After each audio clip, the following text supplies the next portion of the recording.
Today I'm working with footing and using a couple things. I have a rebar bender, my tape measure, and I use an angle grinder. It's pretty handy, easy to take along with me to make the few cuts that I need to. What I'm doing today is putting rebar. This is number 4 1/2-inch rebar. I'm putting two rows of it laying down in the footing. It's going to sit about the bottom third of the footing to help increase the strength of the concrete. Basically, use the rebar bender to bend around corners. Anywhere that the rebar overlaps, I'm needing to overlap it at least 20 inches. That's per code or manufacturer's instructions.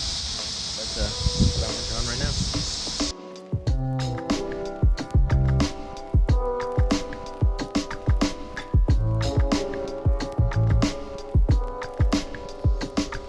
Alright, so I'm going to show you kind of what I've done here. My footings are 24 inches wide, and the concrete is going to be an average of 9 inches deep.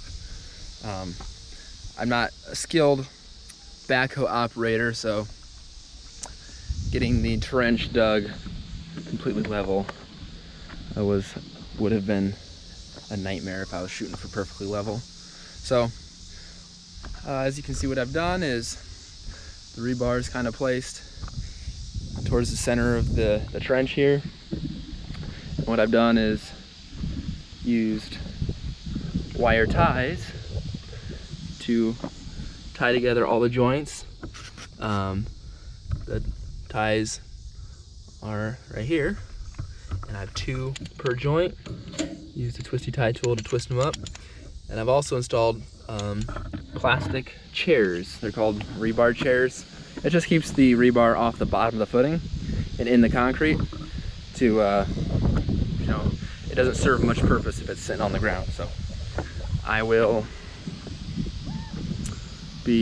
done about half of it so far, and it's pretty easy, but I just have the garage to do, the footing of the garage.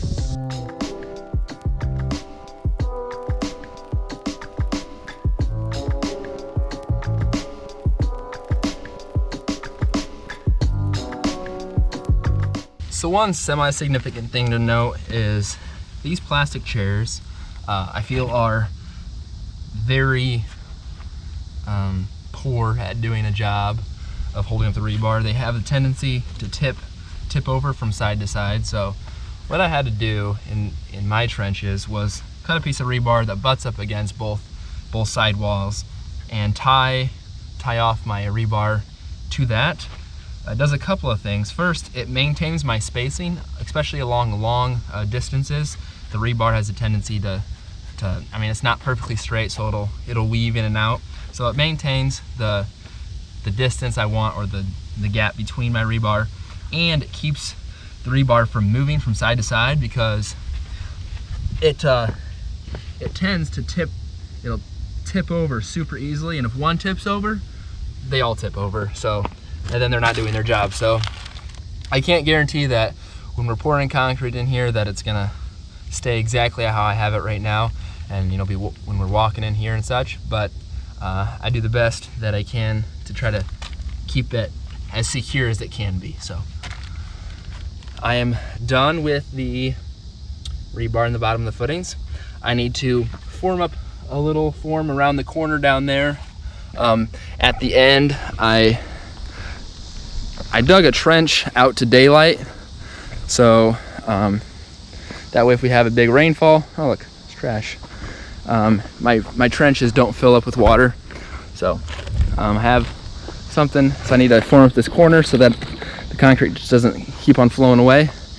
And then the second thing I have to do, which I'll kind of show kind of a video clip of, is I have a bunch of stakes, rebar cut in 24-inch stakes, and I need to put them about every 18 inches apart in the center of my trench, because that's how I'm going to level the concrete off. I'm just going to level the concrete to those stakes that are placed every 18 inches, I'm going to use a laser transit level to set the height on all those stakes.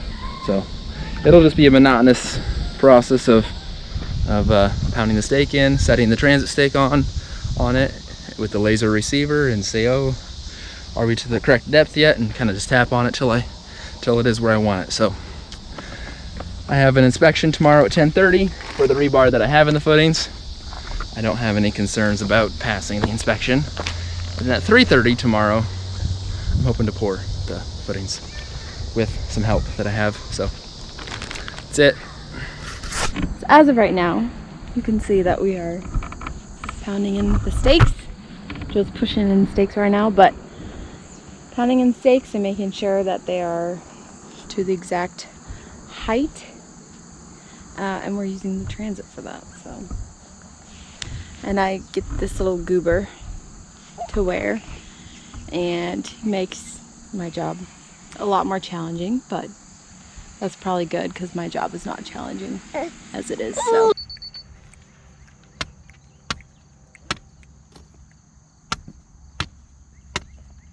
Stay here.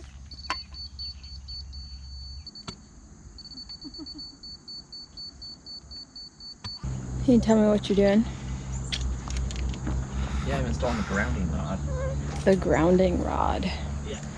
The electrical panel in my house, or in the house, has to be tied to ground. And so, to do that, standard practice to put the grounding rod, so this rebar comes all the way up from my footing and ties into my footings, and then goes up and sticks out so they can hook the panel to it. And it makes a point of ground for the panel.